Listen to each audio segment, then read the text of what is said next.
মালিক দেখো না, আমার পেটের ভিতরটা আগডুম বাগডুম করছে। আমি আজকে 2 দিন ধরে প্রেগনেন্ট হয়েছি। 14 ফেব্রুয়ারির দিন অচেনা নারকেলের সাথে ঘুরতে গিয়েছিলাম, তাই তো মনে হয় এমন হয়েছে। মালিক তুমি দেখে আমাকে মাঝখান দিয়ে গাড় ফাটিয়ে দিলে। আরে এটা আবার কোন জায়গা? এমন জায়গা তো আমি কখনো দেখিনি। দেখবোই বা কি করে, আমি তো এতদিন ভিতরে ছিলাম।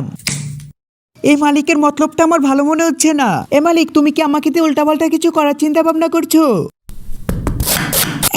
হ্যাঁ মালিক, আমি দুনিয়াতে এসেছি মাত্র 2 মিনিট হলো, তার আগে আমাকে দুনিয়া থেকে সরিয়ে দিলে। মালিক তুমি যা শুরু করেছো না, তোমার কিন্তু পাপ লাগবে। মালিক আর যাই করো, ব্লেন্ডারের সুইচটা চালু করো না। আমি শুনেছি তোমার মনটা অনেক নাকি দয়ালু। আমি জানি তুমি আমাদেরকে কোনো মতে ব্লেন্ড করবে না। আরে মালিক, আমাকে জুস দিয়ে তো বানিয়ে ফেলেছো, তাহলে আমাকে খেয়ে নাও। আর হ্যাঁ বন্ধুরা, তুমি যদি তোমার বন্ধুদের মধ্যে সবচাইতে কিউট হয়ে থাকো, তাহলে এই ভিডিওটিতে একটি লাইক আর সাবস্ক্রাইব করে দাও।